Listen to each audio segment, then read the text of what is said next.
propose un nouveau tutoriel sur EBP Pay 2015 sur la gestion des plannings.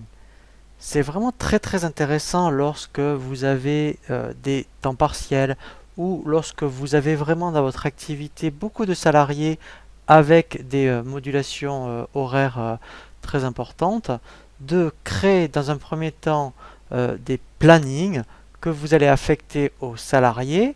Et ensuite, ce qui est intéressant, c'est que même, par exemple, nous, c'est ce on va voir, hein, un planning 30 heures semaine, il suffit d'avoir un planning type, mais exceptionnellement, peut-être que pour certains salariés, qui ne vont peut-être pas faire 6 heures par jour, mais peut-être, admettons, plus d'heures le lundi, moins le mercredi, on peut personnaliser pour certains salariés le planning 130 heures. Ça veut dire qu'il n'est pas obligatoire de créer à chaque fois des plannings particuliers.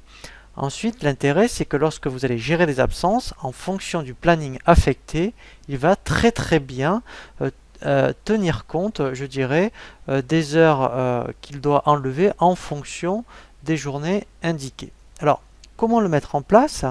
Dans le menu établissement, vous avez ici planning hebdomadaire. Alors, moi, j'ai déjà créé